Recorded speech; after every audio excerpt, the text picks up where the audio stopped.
We know that the Australian accent is well travelled, with ambassadors such as Paul Hogan, Kylie Minogue and Dame Edna Everage each bringing their own versions to the world. So what is it about our accents that makes them unique? Can you tell, for example, that I'm from Queensland, or that Adam grew up speaking Malay, Chinese and English at home? Well, happily for us, the ABC has been collecting samples of accents for nearly 90 years, creating a living archive of the way the Australian twang has changed over time. Thank you. We're discussing poker machines on the street. Now, do you think that poker machines should be abolished? My oath I do. You don't play? No, I've never had them. Why do you play poker machines? It's for sport. I haven't got the time to stay, mate, I'm sorry. Oh, thank you. No, English. You don't blame the machine, you blame the mud that plays them. When English was only spoken in school, what we had to learn, and all around you was Asian language, Indonesian, Japanese, Chinese, you know, the local Aboriginal dialect. Would you prefer to live in the country? Nah. Why not? Not very much people play with there. I've lived out in the country, and living out there didn't have as many friends. It's much more quieter in the country. Denim. Why do you like wearing denim? Do you have a favourite pair of jeans? Yes. Why? Definitely. Oh, because they're full of holes, you know, and they're really comfortable. I don't know denim.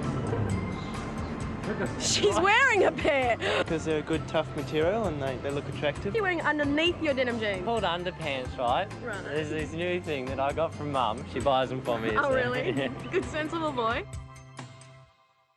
I want her job. Let me out of here. For more on this, we're joined in Canberra by Professor of Languages and Linguistics at the Australian National University, Catherine Travis. Catherine's also part of the Sydney Speaks project that researches spoken English variations in Sydney. And I have barely been able to speak because I know you have been listening and diagnosing my accent all through, and I've been mucking around with it and trying to sound posher. How have I done? You've done very well, and I apologise, but I can't help myself. And that's actually, I've been watching the show, thinking about how everyone's speaking. Oh, no. Yeah. Can you tell I'm a Queenslander? No, you can't tell you're a Queenslander, actually. And one of the things that I was thinking, sitting here listening to you all, is that we've got such a diverse panel, as you said, representing different areas of Australia, and we've got different occupations and different backgrounds. And actually, there's remarkable similarities across the way that you all speak, which is something that we see. And we've seen in Australian English over time that we've seen that some of the really strong differences that differentiated people according to class have diminished to some degree over time. And I think we also see that in the lovely clips that you played, where we hear some of what we would describe as very broad Australian, and then we hear some of what we would describe as more cultivated Australian, in particular from the newsreader. And we can see, or the woman doing the interviews, and we can hear how they've converged to some degree over time, so that these social differences have become a little bit less marked as we go on. Adam, I deliberately beat the Queensland out of myself to have a career in media. God knows how long it will continue. Middle-aged woman in television, this could be it. Do you speak with a different kind of accent depending on who you're talking to? Absolutely, all the time. You know, I have a different accent, particularly speaking with my grandmother, who her English wasn't completely fluent. I would speak with a different accent to her. I moved from Adelaide to Japan, where I was mainly working in an American company, so I'd change my accent again to there.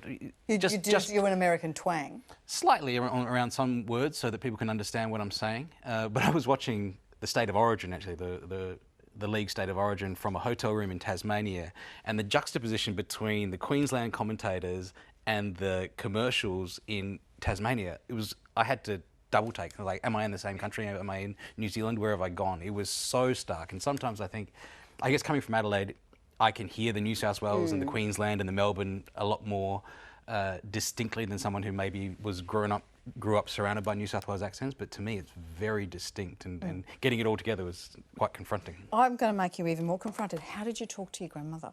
Go on, tell me. Oh no, I don't know. Go on. I'm not going to do it. But sometimes it's speaking in English, but with maybe Chinese grammar, and just changing the order of the words, but then also maybe putting a bit of affectation on the accent as well. Go on. No. You're not my grandma. I can't just turn it on like it is. It comes naturally. Otherwise, it's an impression, not an accent. Yeah. Catherine, that's really interesting. I don't think you can be a rugby league commentator in Australia unless you've got a big crying ear, you got to put it to the back of your voice and you got to speak like that. Doesn't matter whether you do when you come out of the booth. That's the way you're talking. It's rugby league's the winner on the night. Yeah, that's could well be so. Certainly we change the way we speak in different settings, and we can do that quite purposefully. You yourself said you try to put on your best posh accent as an ABC News reporter, and people will do that. And I think what Adam's talking about is a prime example of that. And so you might do that to try to identify better with somebody that you're speaking to, or to highlight a certain aspect of your identity. Do pollies do it? Do pollies do it? Do you listen to them do it? Pollies are absolute masters at doing it. And one thing that we see sometimes when people try to do this is that they end up with some inconsistencies in the way they speak. So the more that you think about how you want to speak, the less consistently you're able to speak.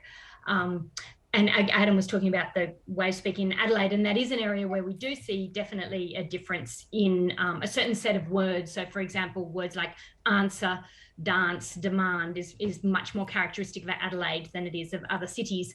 And people when they're trying to, there's still an idea in Australia that is a kind of posher way to pronounce. So people will sometimes try to produce those words like that in more formal settings, and then they may sort of do it some of the time and not do it some of the time, and you get some inconsistencies, including among ABC News reporters. And you're being very polite because you told our producer Gardner that I do slip occasionally. that I Adelaide my accent in order to get on in the world, but that occasionally the South East Queensland slips in. Is that right? I have heard the odd answer, chance, demand mixed in with answer, chance, demand in your speech. Yes, that's right. That's right. Yeah, you're not the only one though, so don't feel alone. Yeah. Now, does Angus sound like you thought he'd sound? So that's an interesting one, because although I say that largely across Australia it's very, very hard to tell where somebody is from, there aren't really defined differences.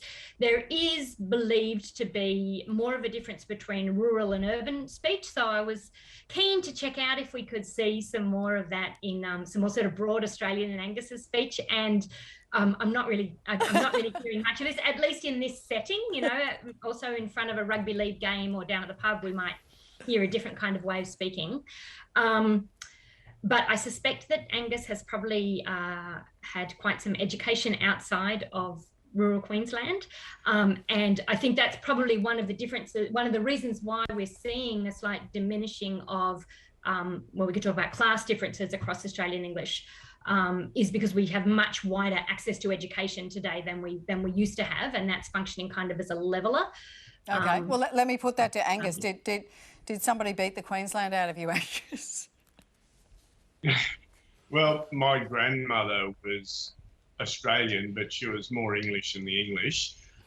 So we always had that background. But it's interesting living out here in this part of the world. You do get bush accents as well, like, how you going, mate? And, yeah, when you talk about Angus, education... when I was a kid and I used to go out your way and get nosebleeds because it was so dry, always nosebleeds, you'd hear this old-time, you too, this old-time Queensland country accent, and you don't hear it anymore. It's almost like a cockatoo speaking, like it's the back of the throat. Hello, cocky. It was like, hello, darling. Hello, darling. How are you, Ellie Mae? How you doing, darling? How's your... You're Nellie's one, aren't you? You're the eldest one, yeah? You get that sound, and you don't hear that do you still hear that? Yeah, there's still a little bit of it around, but not as much as it was. But it's interesting when, I guess my grandmother and mother had a big impact on how I spoke. But when you actually talk about education, I did primary correspondence school and secondary correspondence school. I finished up at grade 10. I never went away. I've never sat in a classroom in my life, but ever since I finished school, I've been studying. I'm into biology and natural sciences and a heap of other stuff. And I've been working with scientists and academics all my life. So I guess that's also had some impact.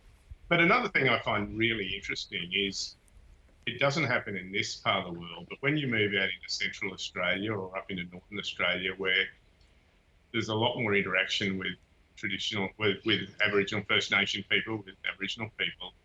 It's not, I don't know how to describe it, but Aboriginal people pick up the way us white fellas talk, but us white fellas also pick up not so much the words, just the inflection and the way we say the words. And yeah, I find that really neat. Okay. And it's great melding. That's interesting. Have you observed that, Narelle? Yes, I've not been up there much, but I wonder, I've noticed, you notice in the country, even in the bush, in small country towns, particularly in the west, that there's more of that. But I've also noticed among young people that Aboriginal English words get into the vernacular, and that's really interesting around, young people who I mix with some, but I observe their culture and I've seen the use of deadly, for example, quite a lot. And I think most Australians understand what that means now, which is actually an Irish word. Deadly? Yeah, they use it in Ireland for good. Meaning it's really good. For deadly, yeah. Really good. Yeah, they're here and there are the only places. Yeah. Do we make assumptions, do you think, Nareen, about who someone is based on how they sound? Yeah, absolutely. I'm from Cronulla, can't you tell? And I have that Sydney suburban way of speaking. Yeah. What about you, Annika? Did you ever change the way you spoke in order to go from Echuca to the Big Smoke in Melbourne? I think I lived in Canada for a bit, and I definitely think I perhaps started to pick up a little bit of a lilt when I was there. But it is just about communicating easily. You want to be understood, so therefore you do it. And I've had many friends move to the UK and develop English accents quite quickly. But I think the one perspective That's always entertaining, that one. It is. I think the one perspective you get in Canberra is you go to question time, and the accent that obviously stands out is the Adelaide accent. Whether it be Mark Butler or Christopher Pine, I can name a lot of them. It's the most distinctive accent of all of them. There definitely is a Queensland accent, but when you're in that room with 150 MPs from all around the country, you really do pick up on how they speak differently. I would have to Pine's say accent is Norwood specific. Is it? It's like one suburb of Adelaide. South Australians sound like that. That's really interesting. Adam, do you think it's really strong when we hear accented English, we make assumptions about the sort of person who's speaking and what they're like? Absolutely. It's something that I think, we're having a nice discussion about it. But if you speak English with even a slight accent, people will think that you're less capable at your job. Absolutely. They're going to think that you don't know what you're doing. Yep. They're going to make an assumption about your level of education, your level of competence around what you're doing. But you could speak 7 other languages fluently, but if your English has a little lilt to it, people are going to talk to you like you're a child. Yeah. And in employment diversity practice, we fight against that all the time, and just in general, trying to change the Australian approach to people who don't speak Australian English as a first language. We work on multilingual is an advantage. It's an advantage, and it's that. a great thing. And my favourite accent is the Southwest Sydney girl, who swears in that accent. You know that one? No. Oh, it's an accent. It's an accent. Yeah. A clipped? No, it's kind of a mixture of different backgrounds, and there's a lot of swearing in it, and it's fabulous. Quick final comment, Catherine. We've got about 30 seconds. Oh, I just wanted to say that we know there's solid research demonstrating that we do make assumptions about people based on the way they speak. And we make assumptions about all sorts of things. If people, either accented speakers or people who aren't speaking the sort of standard, the prestige variety, are often assumed to be not only less educated, less intelligent, but also less competent, less reliable. So it's a really, this sort of language-based discrimination, which often isn't talked about that much and certainly isn't recognised in law, is a very big problem. That's a very interesting point.